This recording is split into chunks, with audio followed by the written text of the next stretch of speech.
Votre parcours, Monsieur Silberberg, tant professionnel que personnel, est marqué par votre engagement national, européen et international au service ou pour le dialogue social. Le sujet de votre intervention aujourd'hui, c'est conférence sur l'avenir de l'Europe. J'ai effectivement appris que ça avait été une consultation à l'échelle européenne de mai 2021 à 2022, qui, en tout cas pour la citoyenne de base que je suis, est passée totalement inaperçue. Pour en terminer, dans un de vos blogs, vous citez la Molière. C'est une grande misère de ne pas avoir assez d'esprit pour bien parler. Il y a assez de jugement pour se taire. Eh bien, écoutez, j'espère avoir assez de jugement pour me taire et pour vous donner la parole.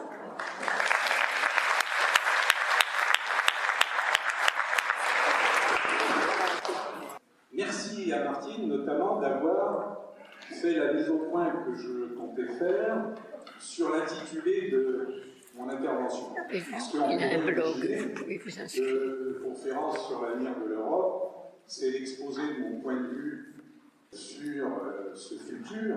Or, comme Martine l'a dit, il s'agit en fait d'une grande consultation européenne au niveau de l'Union et au niveau des États membres. Je vous en donnerai à la fois le contenu en termes d'organisation et ce qui en est ressorti et ce qu'on va en faire. Parce que consulter les citoyens, c'est bien. C'est du reste la première fois qu'une consultation transnationale en Europe a eu lieu sous cette forme-là. Il serait évidemment dommage que tout ça tombe soit dans l'oubli, soit ne soit pas traité. Or, vous verrez qu'on peut se montrer relativement optimiste. Avant cette consultation, il s'était passé quand même des choses sur l'interrogation que pouvaient avoir les institutions, ou les États membres, ou les citoyens, sur ce que devait être l'avenir de l'Europe, en termes d'institutions, en termes de fonctionnement, etc. La COF, c'est le cycle officiel de la conférence sur l'avenir de l'Europe. Alors, bien évidemment, c'est en anglais, Conference of Future of Europe. Alors, pour simplifier le propos, à partir de maintenant, je ne dirai plus tout ça, je dirai conférence, et vous comprendrez qu'il s'agit de cela. Figurez-vous que depuis 1973, l'Union européenne a organisé ce qu'on appelle l'Eurobaromètre. Alors, qu'est-ce que c'est que l'Eurobaromètre? C'est tout simplement un sondage qui est fait régulièrement, de façon standard, 2 fois par an, pour consulter les citoyens de 2 manières. Soit en face à face, de manière aléatoire, en prenant des contacts avec des organisations, des associations, des laboratoires d'idées, soit directement avec des citoyens intéressés par le sujet, ou encore par téléphone. Le tout avec un échantillonnage supposé représentatif de la population. Alors cet Eurobaromètre, on va le voir un peu plus tard, il a aussi une dimension ad hoc ou adaptée à tel ou tel sujet ou à tel ou tel thème, ou par exemple, suite à la mise en place d'une disposition nouvelle. Je pense par exemple à la mise en place de l'euro. Après que l'euro ait été mis en place, l'Eurobaromètre a organisé une consultation spéciale sur l'euro pour savoir comment la population réagissait. Donc, cet Eurobaromètre, depuis maintenant plusieurs décennies, donne des indications sur ce que pense la population de l'Union européenne en général. Et puis, en 2004, il s'est passé une chose qu'on appelle la Convention sur l'avenir de l'Europe. La Convention sur l'avenir de l'Europe, c'était une institution provisoire qui avait été mise en place suite au traité de Nice. Le traité de Nice, c'est 2003. On avait mis en place cette institution qui devait conduire à un projet de constitution pour l'Europe. Cette institution était d'ailleurs présidée par feu le président Valéry Giscard d'Estaing.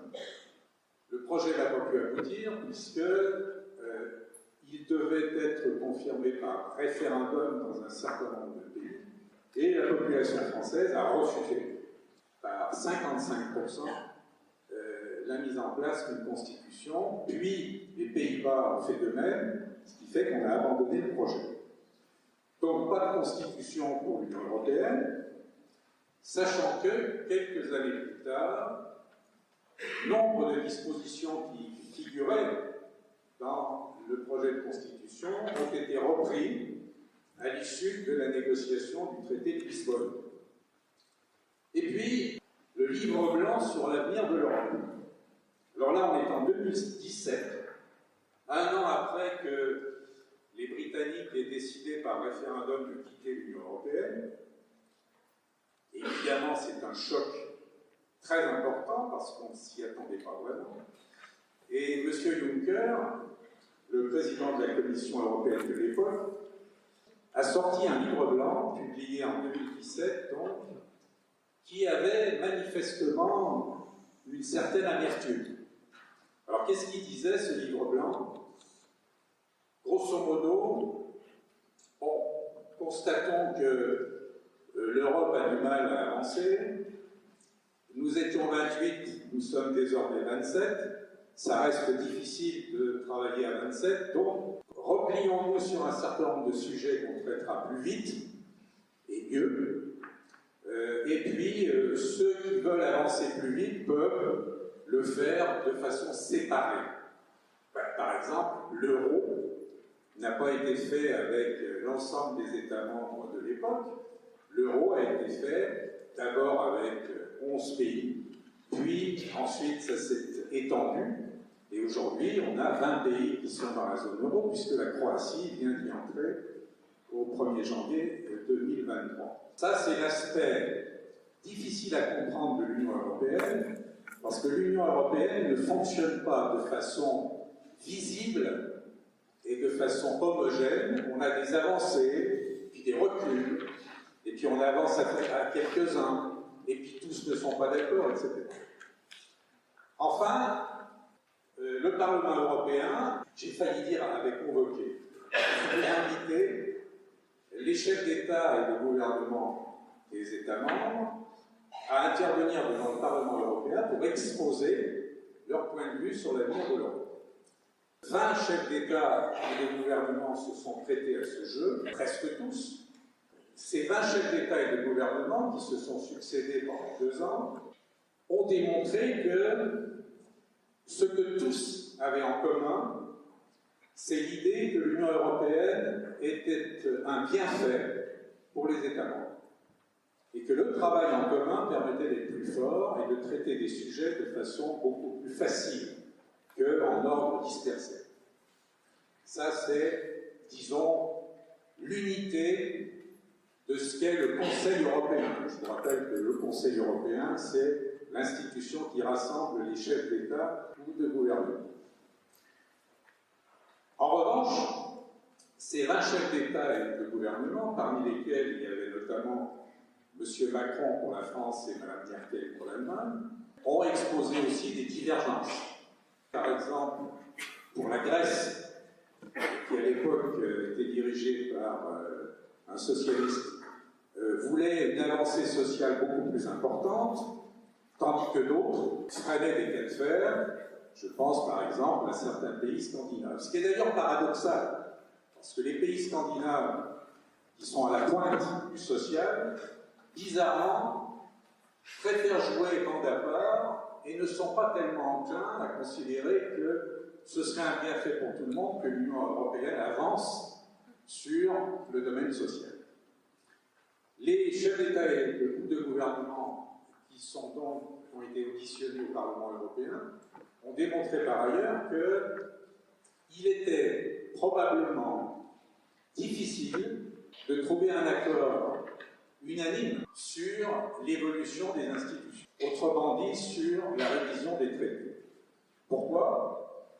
Tout simplement parce que l'une des règles actuelles de fonctionnement de l'Union européenne, c'est l'unanimité requise pour modifier les traités. Alors, il y a d'autres voies qui permettent de procéder autrement, je n'entre pas dans le détail parce que vous allez vous y perdre. Toujours est-il que nombre de chefs d'État ou de gouvernement hésitent à s'engager dans des démarches où par avance on sait qu'il n'y aura pas unanimité. On le verra par exemple lorsque je ferai une allusion au devenir de ce qu'on appelle le pacte migratoire européen.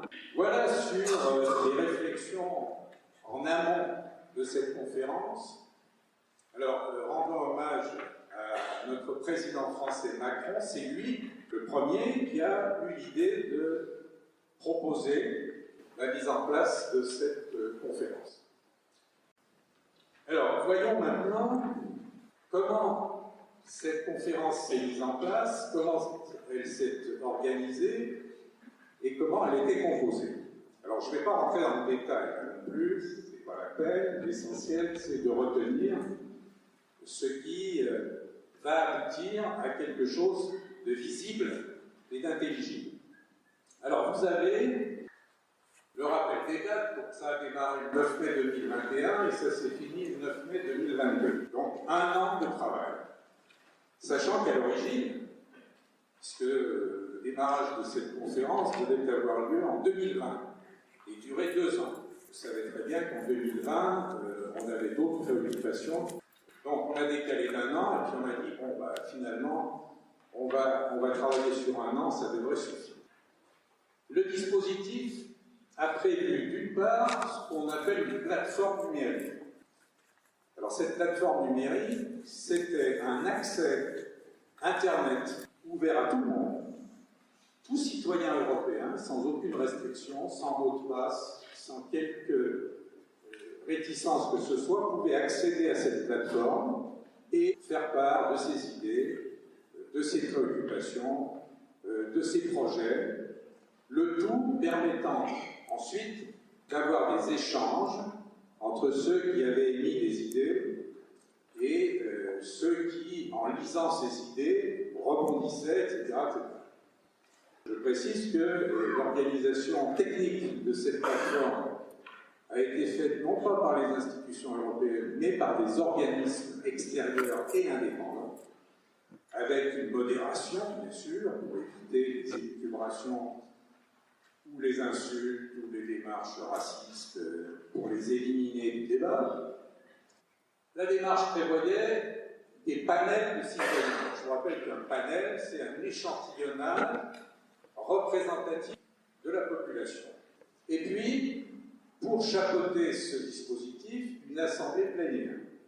L'assemblée plénière ayant pour rôle de synthétiser l'ensemble des contributions et d'en faire quelque chose de lisible. Cette assemblée plénière était composée de 433 membres, dont une centaine de députés européens, de représentants des parlements nationaux, de représentants évidemment des institutions européennes, mais de représentants aussi des partenaires sociaux, c'est-à-dire les syndicats d'employeurs et les syndicats de travailleurs.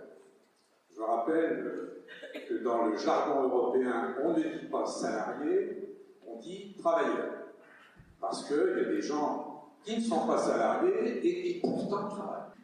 Cette assemblée plénière, elle a non seulement synthétisé les travaux qui avaient été faits en amont, mais elle a décliné tout ce travail en thèmes, puisque à l'origine du dispositif, les seules questions qui étaient posées aux citoyens étaient 1.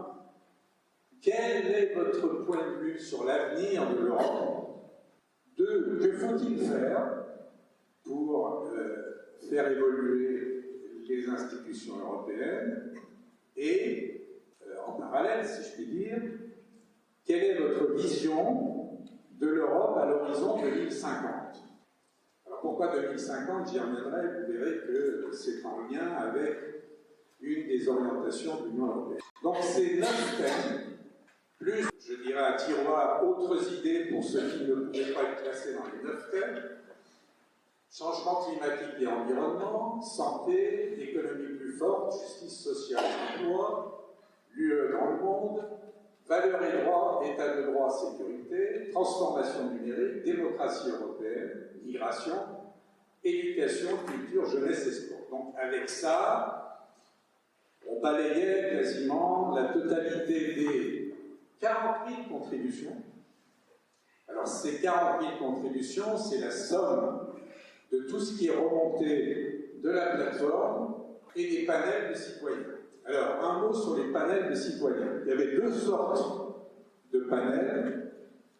Un panel européen, un panel de citoyens européens, organisé donc directement par l'Union européenne sur la base d'un choix non pas aléatoire, mais encore une fois représentatif de la population. Ces panels, au nombre de 4, se réunissaient à Strasbourg et avaient vocation à exprimer un point de vue directement européen sans le filtre des États membres. Mais par ailleurs, il y avait des panels qui pouvaient être organisés dans chaque État membre, et c'est ce qu'ont fait 6 d'entre eux, dont la France. Dans son organisation, la France avait organisé des réunions au niveau de chaque région, y compris l'outre-mer.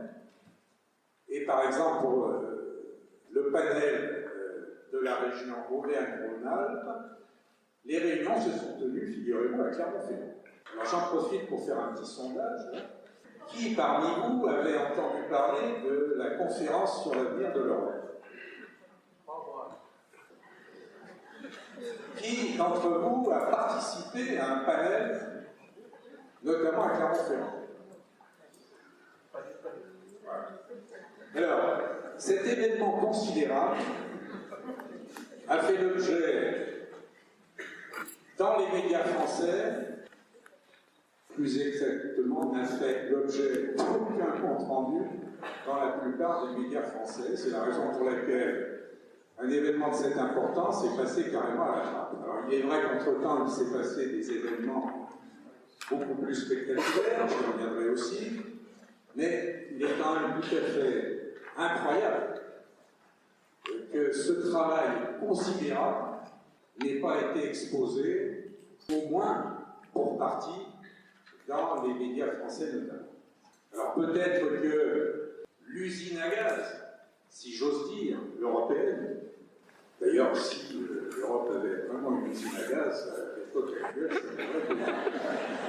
ça devrait être donc ces 40 000 contributions se sont déclinées en 325 mesures concrètes, c'est-à-dire qu'on a écrit non pas seulement une idée, mais une mesure venant concrétiser cette idée. Et puis, on a traduit ces 325 mesures en 49 objectifs proposés. Ce travail-là ayant été effectué pour finalisation par l'Assemblée plénière. Et c'est dans le rapport final du 9 mai 2022 que ces 49 objectifs ont été officiellement communiqués à l'ensemble des citoyens, aux institutions européennes et à l'ensemble de ceux qui avaient participé à ce travail. Alors, voyons maintenant comment cette conférence s'est mise en place, comment elle s'est organisée et comment elle était composée. Alors, je ne vais pas rentrer dans le détail non plus, ce n'est pas la peine. L'essentiel, c'est de retenir ce qui va aboutir à quelque chose de visible et d'intelligible. Alors, vous avez le rappel des dates, donc ça a démarré le 9 mai 2021 et ça s'est fini le 9 mai 2022. Donc, 1 an de travail. Sachant qu'à l'origine, puisque le démarrage de cette conférence devait avoir lieu en 2020 et durer 2 ans. Vous savez très bien qu'en 2020, on avait d'autres préoccupations. Donc, on a décalé d'1 an et puis on a dit, bon, bah, finalement, on va travailler sur 1 an, ça devrait suffire. Le dispositif a prévu d'une part ce qu'on appelle une plateforme numérique. Alors cette plateforme numérique, c'était un accès Internet ouvert à tout le monde, tout citoyen européen, sans aucune restriction, sans mot de passe, sans quelque réticence que ce soit, pouvait accéder à cette plateforme et faire part de ses idées, de ses préoccupations, de ses Le tout permettant ensuite d'avoir des échanges entre ceux qui avaient émis des idées et ceux qui, en lisant ces idées, rebondissaient, etc., etc. Je précise que l'organisation technique de cette plateforme a été faite non pas par les institutions européennes, mais par des organismes extérieurs et indépendants, avec une modération, bien sûr, pour éviter les élucubrations ou les insultes ou les démarches racistes, pour les éliminer du débat. La démarche prévoyait des panels de citoyens. Je vous rappelle qu'un panel, c'est un échantillonnage représentatif de la population. Et puis, pour chapeauter ce dispositif, une assemblée plénière. L'assemblée plénière ayant pour rôle de synthétiser l'ensemble des contributions et d'en faire quelque chose de lisible. Cette assemblée plénière était composée de 433 membres, dont une centaine de députés européens, de représentants des parlements nationaux, de représentants évidemment des institutions européennes, mais de représentants aussi des partenaires sociaux, c'est-à-dire les syndicats d'employeurs et les syndicats de travailleurs. Je rappelle que dans le jargon européen, on ne dit pas salariés, on dit travailleurs, parce qu'il y a des gens qui ne sont pas salariés et qui pourtant travaillent. Cette assemblée plénière, elle a non seulement synthétisé les travaux qui avaient été faits en amont, mais elle a décliné tout ce travail en thèmes, puisque à l'origine du dispositif, les seules questions qui étaient posées aux citoyens étaient 1. Quel est votre point de vue sur l'avenir de l'Europe? 2. Que faut-il faire pour faire évoluer les institutions européennes? Et, en parallèle, si je puis dire, quelle est votre vision de l'Europe à l'horizon 2050? Alors pourquoi 2050? J'y reviendrai, vous verrez que c'est en lien avec une des orientations de l'Union européenne. Donc c'est 9 thèmes, plus, je dirais, un tiroir autres idées pour ceux qui ne pouvaient pas être classés dans les 9 thèmes. Changement climatique et environnement, santé, économie plus forte, justice sociale et emploi, l'UE dans le monde, valeurs et droits, état de droit, sécurité, transformation numérique, démocratie européenne, migration, éducation, culture, jeunesse et sport. Donc avec ça, on balayait quasiment la totalité des 40 000 contributions. Alors ces 40 000 contributions, c'est la somme de tout ce qui est remonté de la plateforme et des panels de citoyens. Alors, un mot sur les panels de citoyens. Il y avait 2 sortes de panels. Un panel européen, un panel de citoyens européens, organisé donc directement par l'Union européenne sur la base d'un choix non pas aléatoire, mais encore une fois représentatif de la population. Ces panels, au nombre de 4, se réunissaient à Strasbourg et avaient vocation à exprimer un point de vue directement européen sans le filtre des États membres. Mais par ailleurs, il y avait des panels qui pouvaient être organisés dans chaque État membre, et c'est ce qu'ont fait 6 d'entre eux, dont la France. Dans son organisation, la France avait organisé des réunions au niveau de chaque région, y compris l'outre-mer. Et par exemple, pour le panel de la région Auvergne-Rhône-Alpes, les réunions se sont tenues, figurez-vous, à Clermont-Ferrand. Alors j'en profite pour faire un petit sondage. Qui parmi vous avait entendu parler de la conférence sur l'avenir de l'Europe? Qui d'entre vous a participé à un panel, notamment à Clermont-Ferrand? Alors, cet événement considérable a fait l'objet, dans les médias français, plus exactement, n'a fait l'objet d'aucun compte rendu dans la plupart des médias français. C'est la raison pour laquelle un événement de cette importance est passé carrément à la trappe. Alors il est vrai qu'entre-temps, il s'est passé des événements beaucoup plus spectaculaires, j'y reviendrai aussi, mais il est quand même tout à fait incroyable que ce travail considérable n'ait pas été exposé, au moins pour partie, dans les médias français notamment. Alors peut-être que l'usine à gaz, si j'ose dire, européenne, d'ailleurs si l'Europe avait vraiment une usine à gaz à l'époque actuelle, ça devrait donc ces 40 000 contributions se sont déclinées en 325 mesures concrètes, c'est-à-dire qu'on a écrit non pas seulement une idée, mais une mesure venant concrétiser cette idée. Et puis, on a traduit ces 325 mesures en 49 objectifs proposés. Ce travail-là ayant été effectué pour finalisation par l'Assemblée plénière. Et c'est dans le rapport final du 9 mai 2022 que ces 49 objectifs ont été officiellement communiqués à l'ensemble des citoyens, aux institutions européennes et à l'ensemble de ceux qui avaient participé à ce travail.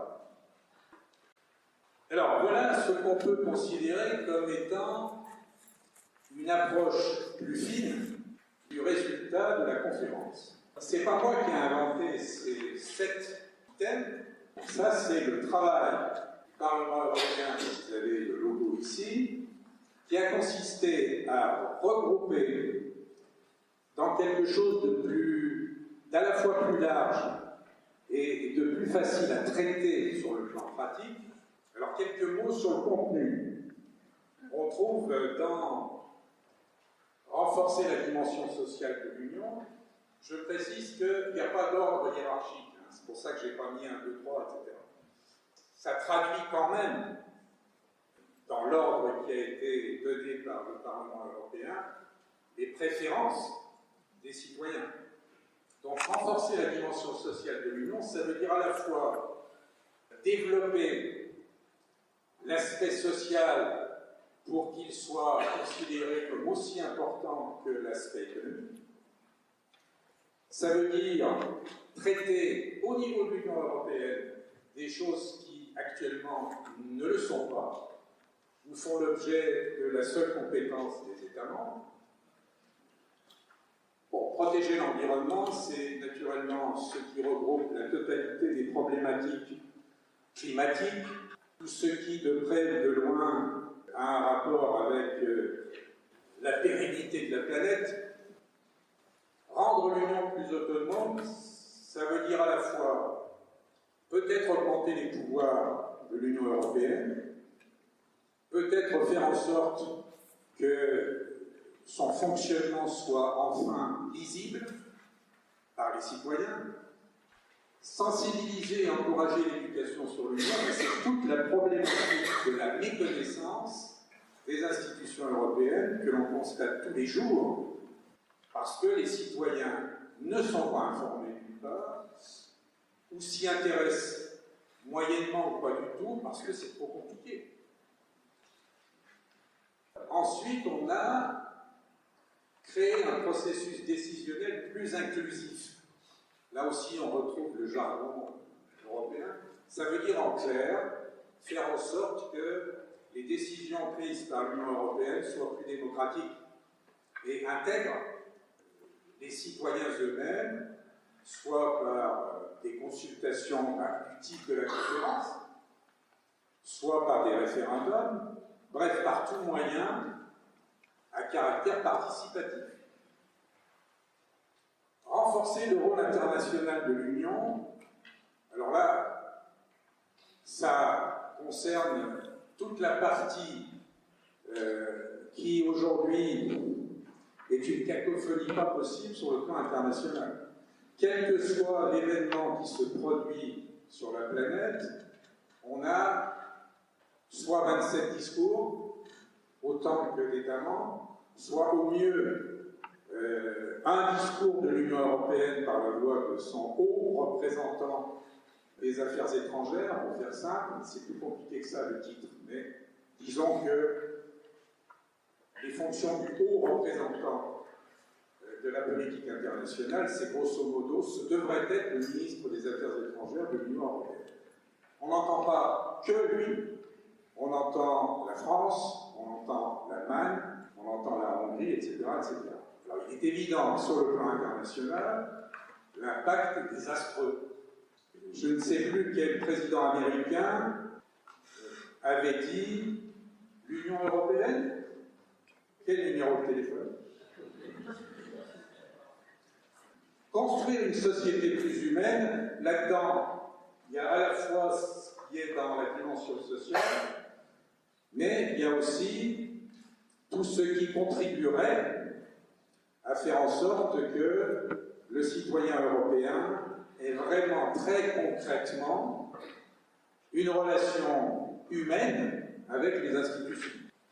Et quand on interroge les gens, ils vous répondent en général que l'Europe est très douée pour les normes, pour faire en sorte que les pommes produites soient à peu près de la même taille, mais on entend rarement les gens répondre que oui, l'Union européenne apporte quelque chose de concret sur le plan humain. Pour l'anecdote, vous avez ici la page de couverture du rapport final qui a été publié à l'issue de la conférence, avec masqué Mme von der Leyen, le président Macron, qui était le président de la présidence tournante du Conseil de l'Union européenne de l'époque. Je vous rappelle que quand on dit la France préside l'Union européenne, comme dit la presse en général, c'est pas ça du tout. Un pays ne préside pas l'Union européenne. Un pays préside le Conseil de l'Union européenne, c'est-à-dire l'institution qui représente les États membres. Et puis vous avez des photographies qui traduisent l'enthousiasme, parce que tous les témoignages concordent pour dire que cette consultation a véritablement, y compris chez les gens qui étaient plutôt eurosceptiques, ont constaté que le travail était passionnant et pouvait aboutir à quelque chose de concret. J'en profite pour vous glisser la contribution française. Alors là aussi, c'est pas moi qui ai inventé les 10 changements prioritaires pour 2035 qui sont là, ça figure dans le rapport final des panels français. Et vous voyez qu'il n'y a pas d'énorme différence avec le travail qui a été fait par le Parlement européen et que je vous ai montré précédemment. Alors on y trouve évidemment la sobriété énergétique, la défense et la sécurité, la performance économique, le pouvoir citoyen, et puis, en 5e point, quelque chose qui m'a particulièrement interpellé, tendre vers une fédération d'États d'Europe dotée de compétences fortes dans des domaines d'intérêt commun. Je rappelle que les citoyens qui ont été soit appelés à participer au panel français, soit consultés par téléphone, de manière aléatoire, mais représentative, n'étaient pas forcément des pro-européens, n'étaient pas forcément des gens compétents sur le plan technique. Mais ils ont su dire, d'une manière claire, qu'il fallait aller vers une fédération d'États plutôt que de continuer sur des institutions compliquées, illisibles, difficilement articulées avec les États membres, etc. Donc ça, c'est quand même un point très intéressant. J'en profite pour dire que, outre les panels généraux, on va dire, il y a eu aussi une démarche, tant au niveau européen qu'au niveau des États membres, vis-à-vis des jeunes. On a fait des panels de jeunes. Alors, le jeune a une définition précise, c'est jusqu'à 25 ans. Il ne faut pas y avoir des tonnes dans la...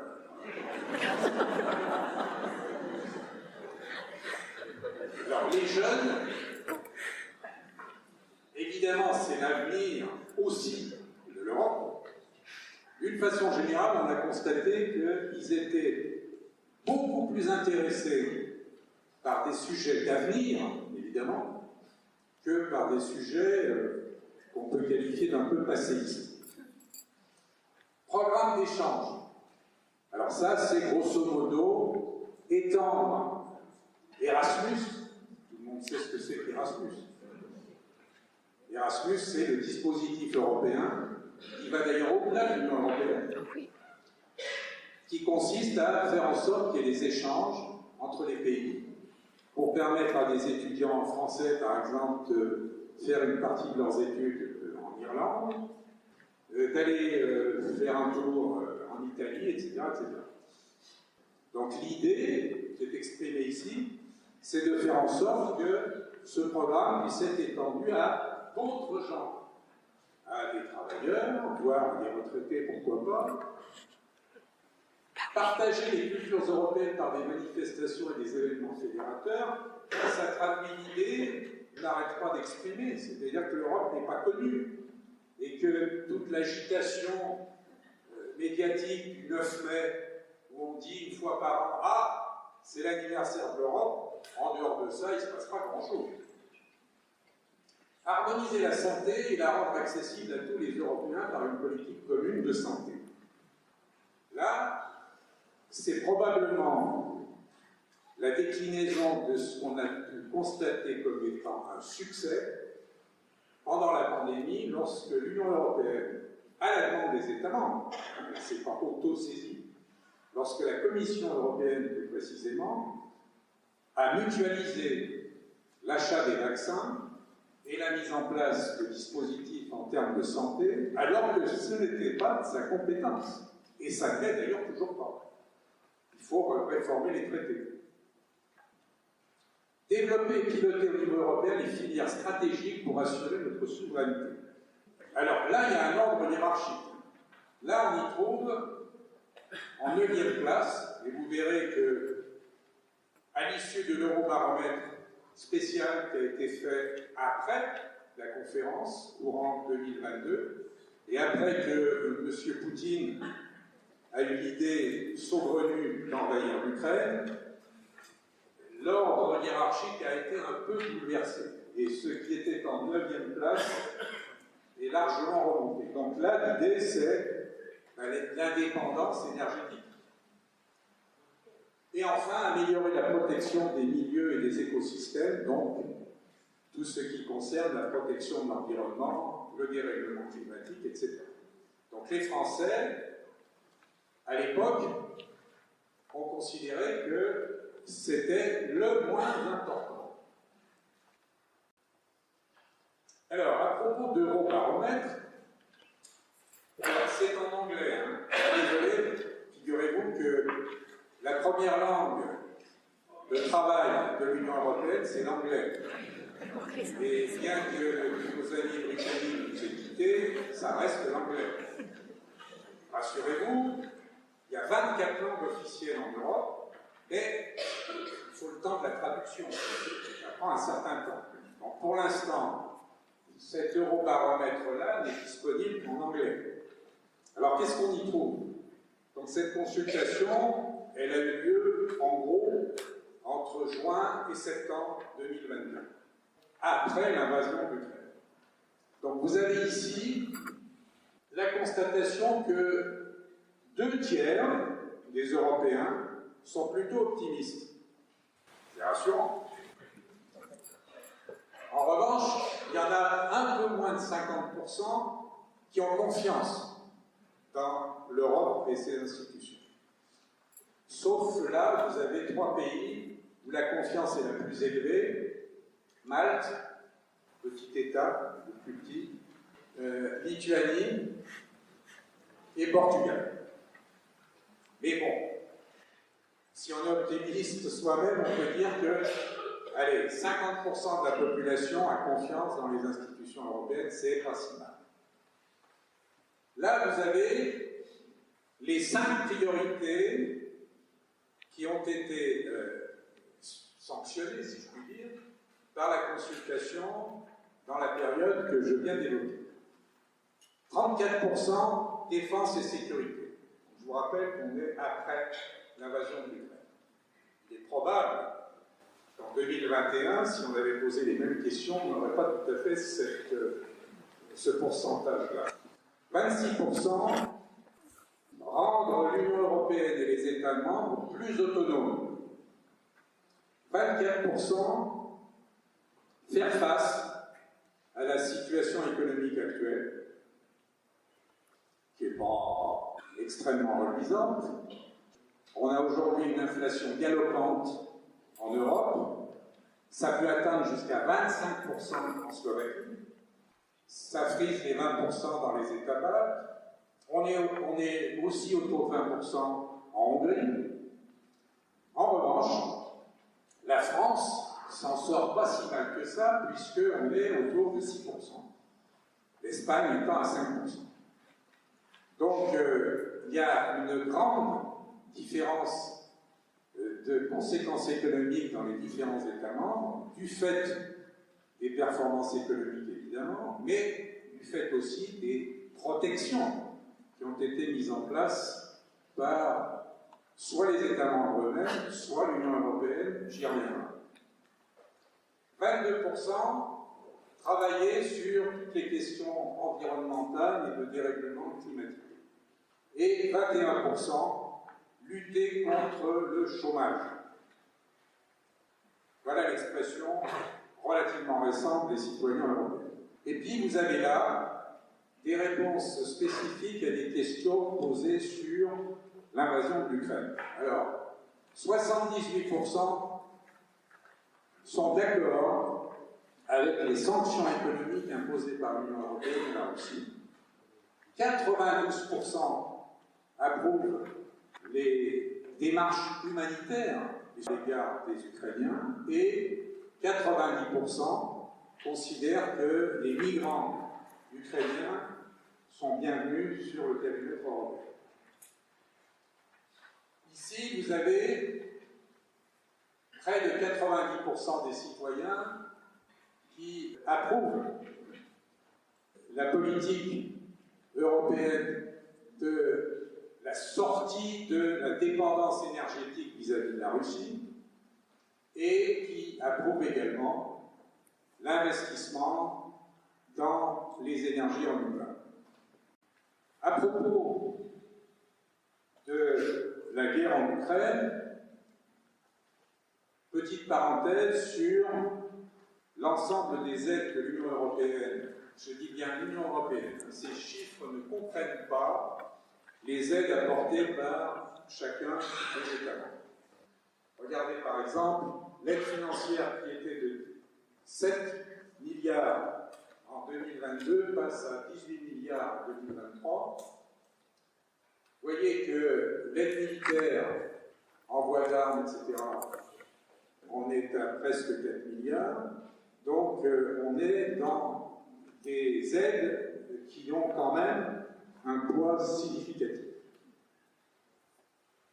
Oui, ce qui est important quand même à souligner, c'est que parmi les multiples fonds d'investissement ou de dépenses prévus par les institutions européennes, il y a un machin qui s'appelle le fonds de cohésion. Ces fonds-là sont destinés en principe à faire en sorte, comme son nom l'indique, qu'il y ait plus de cohérence et plus d'homogénéité entre les États membres. Eh bien, une partie de ce fonds est consacrée à l'aide aux réfugiés ukrainiens. On a d'ailleurs, tout de suite au lendemain de l'invasion de l'Ukraine, actionné un dispositif qui existait depuis longtemps mais qu'on n'avait pas du tout utilisé et qui consistait à exonérer le migrant ukrainien de toute démarche concernant son statut de réfugié, un certain nombre de dispositifs d'aide immédiate, etc., etc. Alors, on peut se poser la question de savoir pourquoi a-t-il fallu attendre la guerre en Ukraine pour actionner ce dispositif et pourquoi ces différentes dispositions ne s'adresseraient-elles pas à des Syriens, à des Afghans, peut-être parce que culturellement, entre guillemets, il y a des différences notables. Je n'en dis pas plus. Maintenant, passons à l'aspect, une fois qu'on a fait tout ce travail, une fois qu'on a consulté les citoyens, qu'est-ce qu'on fait? Aspect positif, il y a déjà les engagements pris. Rapport final et conclusion des institutions de l'Union européenne. Les trois institutions se sont emparées du rapport final pour l'étudier et considérer qu'il fallait absolument concrétiser la démarche et ne pas en rester à de vagues discours. Ah oui, vous avez fait un beau travail, très bien. Alors ça s'est traduit notamment dans le discours sur ce qu'on appelle l'état de l'Union. L'Europe a un peu copié la pratique américaine qui consiste une fois par an, solennellement, à venir dire dans quel état se trouve l'institution qu'on représente.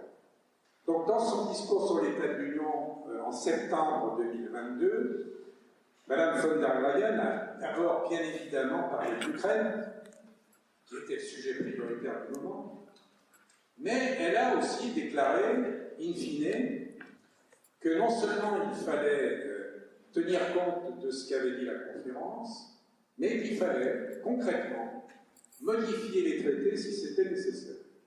Grande avancée. À propos d'avancée, le Parlement européen a validé la mise en place de la Convention sur la révision des traités. C'est un peu la même démarche que celle qui avait été faite pour le projet de constitution. Et bien là, on est sur la mise en place officielle du dispositif qui va regarder le toilettage des traités. Une fois que le Parlement européen l'a validé, c'était en juin dernier, les deux autres institutions ont dit plus ou moins oui, oui. Je dis plus ou moins, et on va voir pourquoi. Alors, comment on s'y prend, hein? Quelle méthodologie? Parlons d'abord de la position timide du Conseil européen. Alors, normal, on y retrouve ce que je vous ai dit dans l'interview, si je puis dire, des chefs d'État ou de gouvernement devant le Parlement européen en 2018 et 2019, c'est-à-dire les divergences et le manque de dynamisme pour envisager de se faire éventuellement harakiri sur les pouvoirs dont on dispose. Et c'est d'ailleurs pourquoi l'Union européenne a tant de mal à évoluer. C'est que comment demander à des gens qui ont des pouvoirs de décider eux-mêmes de les perdre? Ça ne marche pas, c'est pas possible. À propos de discours sur l'état de l'Union, il n'y a pas que l'Europe qui copie l'Amérique, il y a aussi la Russie. Parce que le camarade Poutine vient de faire un bidule qui ressemble étrangement au discours sur l'état de l'Union, sauf que son discours à lui, il a un contenu largement différent. Au niveau du Conseil de l'Union européenne, représentant les États membres, on a lancé une étude dite préliminaire. Ça, c'est plutôt positif. Ça veut dire qu'on s'intéresse au sujet, ça veut dire qu'on le décortique techniquement pour regarder quelles sont les pistes juridiques de transformation des désirs exprimés dans la conférence par quelque chose de concret. Et puis, évidemment, le soutien plein et entier du Parlement européen. Alors, c'est normal, le Parlement européen représente les citoyens européens. Donc, quand les citoyens européens s'expriment, il est normal que le Parlement européen les soutienne. Outre la déclaration sur l'état de l'Union, Mme von der Leyen a communiqué sur le programme de travail de l'année 2023 de la Commission européenne. Alors, je vous rappelle que la Commission européenne, elle ne travaille pas toute seule comme ça. Elle a d'une part les objectifs, les orientations fixées par le Conseil européen, elle a les remontées du Parlement européen, et puis elle a les desiderata exprimés par le Conseil de l'Union européenne. Mais enfin, son programme de travail pour 2023, selon la déclaration qu'elle a faite, est guidé par la conférence. Ça veut dire quoi? Ça veut dire concrètement que sur les 46 changements prévues dans le programme pour 2023, il y en a 35 qui sont la déclinaison de la conférence. Et d'ailleurs, elle a même ajouté qu'elle comptait demander aux institutions européennes d'intégrer dans son fonctionnement la conférence et d'en faire quelque chose de pérenne. Alors, pas forcément tous les ans, parce que c'est lourd et ça coûte cher, mais à un rythme qui pourrait être en tout cas supérieur à la seule mandature de 5 ans des institutions pour avoir officiellement, parce qu'il y aura toujours l'Eurobaromètre. Enfin, l'Eurobaromètre, ce n'est qu'un sondage. Ce n'est pas une consultation démocratique au sens plein du terme. Alors, dans son programme, elle a donné quelques exemples. Révision de la directive européenne sur les déchets. Alors, vous allez me dire, les déchets, ben oui, c'est quand même un sujet important. Loi européenne sur les matières premières critiques. Même chose. Cadre de qualité renforcé pour les stages. Là, on s'adresse à la population étudiante notamment, qui aujourd'hui a une diversité de comportements des entreprises absolument hallucinante, selon qu'on se trouve en France, en Allemagne, en Italie, etc. Donc l'idée, c'est de faire en sorte que les employeurs aient une démarche identique, quel que soit le pays concerné. Cadre de sanctions ciblant la corruption. Parmi les sujets exprimés par la conférence, il y a la problématique de corruption. Alors, elle est moins importante dans certains pays, comme la France, mais elle est très importante dans d'autres pays. Par conséquent, il est utile que l'Union européenne se dote d'un dispositif permettant de lutter contre la corruption. Droit des personnes en situation de handicap, jusqu'ici l'Union européenne ne s'est pas vraiment intéressée au sujet. Et enfin, reconnaissance des qualifications des ressortissants de pays tiers. Là, on est dans la problématique migratoire. Il s'agit ici de faire en sorte qu'un migrant qui vient sur le territoire de l'Union européenne et qui dispose de diplômes du pays dont il vient, et bien que ces diplômes soient rapidement reconnus par l'Union européenne, de telle sorte que l'intéressé puisse exercer le métier pour lequel il excelle, et ce qui rendrait service évidemment à la personne en question, mais aussi à toute la communauté européenne.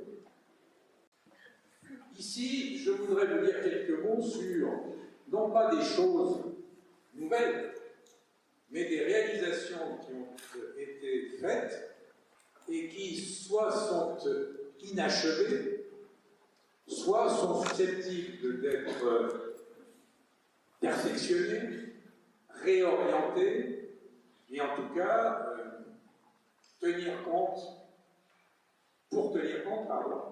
de ce qu'a dit la conférence. Le premier exemple intéressant, c'est le plan de relance pour l'Europe.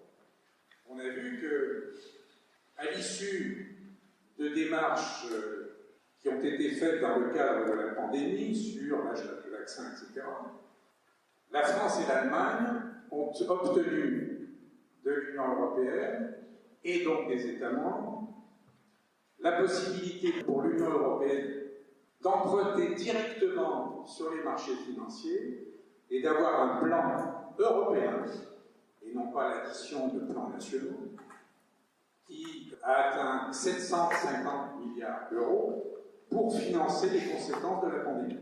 Mais, du fait de ce qui a été exprimé dans la conférence en matière d'état de droit, en matière de respect des valeurs de l'Union européenne, eh bien, certains fonds ont été suspendus. C'est ainsi que la Hongrie est privée d'une partie de ses fonds jusqu'à ce qu'elle engage les réformes exigées par l'Union européenne pour qu'elle se conforme à nouveau aux valeurs de l'Union européenne. On pense notamment à la séparation des pouvoirs. J'en profite pour dire que nombre de gens disent « mais enfin, c'est insupportable, la Hongrie ne respecte rien, il faut l'exclure ». Je dirais simplement ceci, ne confondons jamais les peuples avec leurs dirigeants, même quand on les a élus, Parce que quand on les a élus, on a peut-être été berné par leur programme ou par leur discours. Prenons un exemple. Si les Britanniques ont voté massivement, pas partout, pour la sortie de l'Union européenne, c'est parce qu'on leur a dit des sottises. Amplifiées, répétées à l'envi. Et quand les gens ne sont pas des experts dans le sujet, ils écoutent ce qu'on leur dit. On leur a expliqué que sortir de l'Union européenne, ça allait rendre au Royaume-Uni sa splendeur d'antan, qu'on allait être débarrassé des contraintes de l'Union européenne, etc. Qu'est-ce qui se passe aujourd'hui? On sait que si ce référendum était à nouveau organisé, massivement, je dis bien massivement, les Britanniques voteraient pour le maintien dans l'Union européenne. Parce qu'entre-temps, ils ont constaté tous les inconvénients et ils n'ont pas encore vu le début d'un avantage. Par exemple, M. Johnson, le raconteur d'histoire numéro 1, avait expliqué que quand on serait sorti de l'Union européenne, on allait pouvoir, de façon indépendante, passer des accords de libre-échange avec des tas de gens. Eh bien, actuellement, aucun accord de libre-échange n'a été signé, ni même négocié, par le Royaume-Uni avec quelque puissance de la planète que ce soit.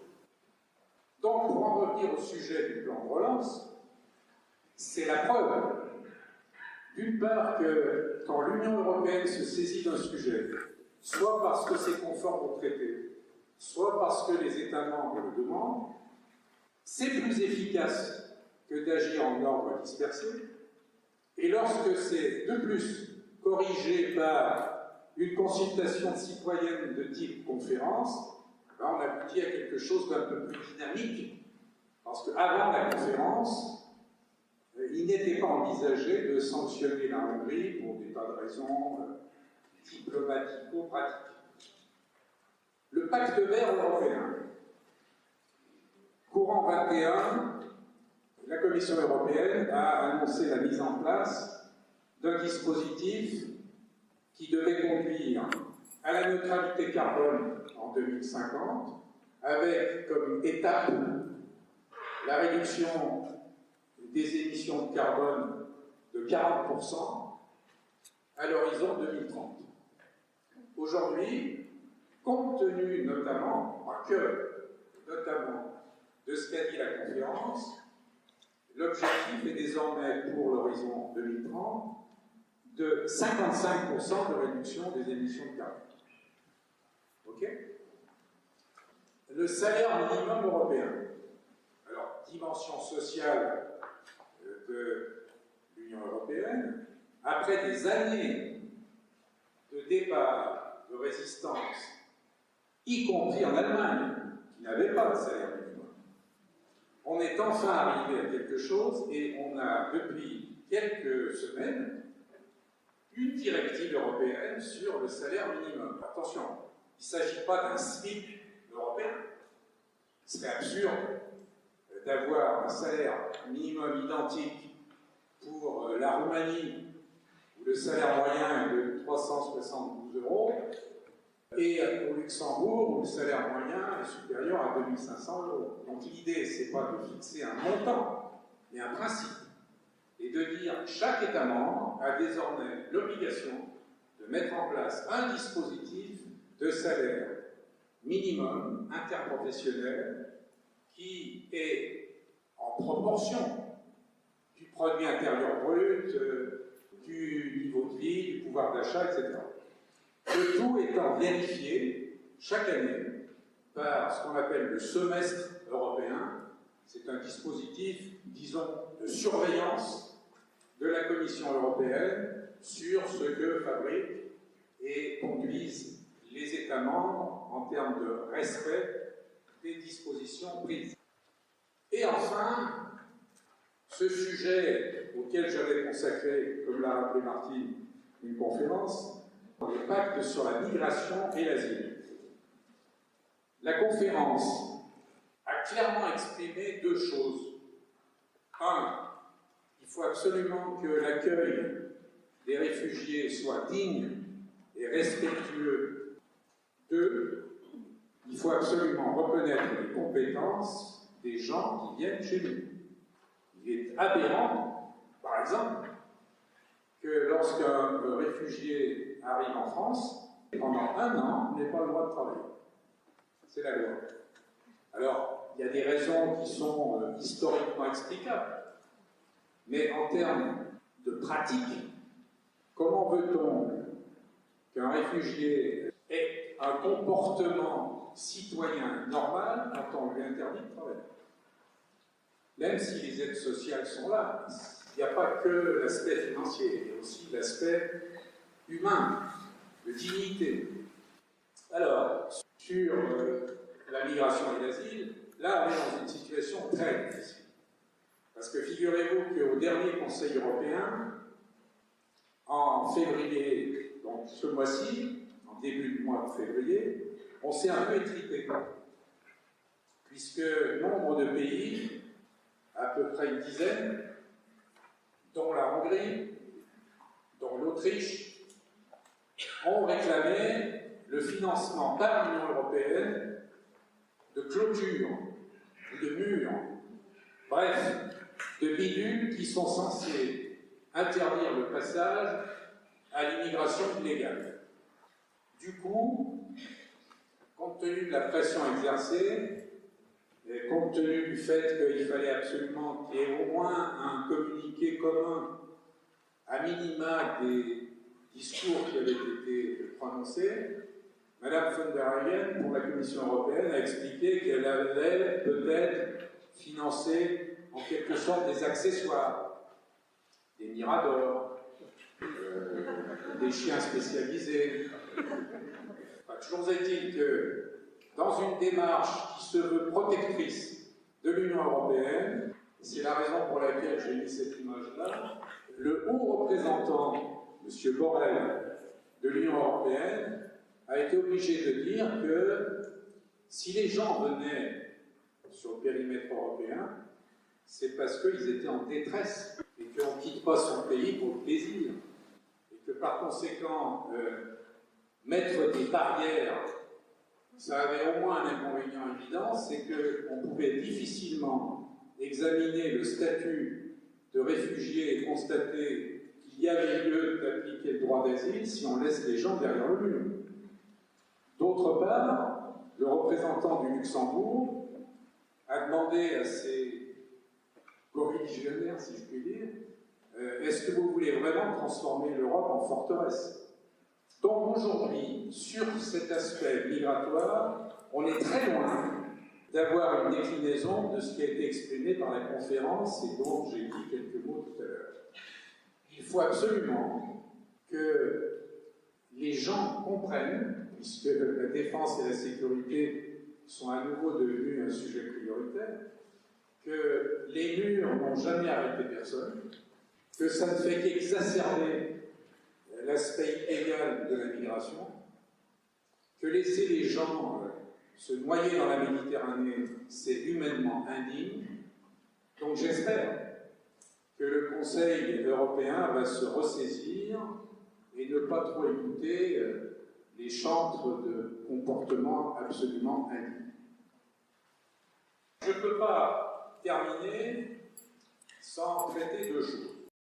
La première, je ne peux pas ne pas vous parler d'un nouveau machin qui s'appelle la communauté politique européenne. Encore une idée française.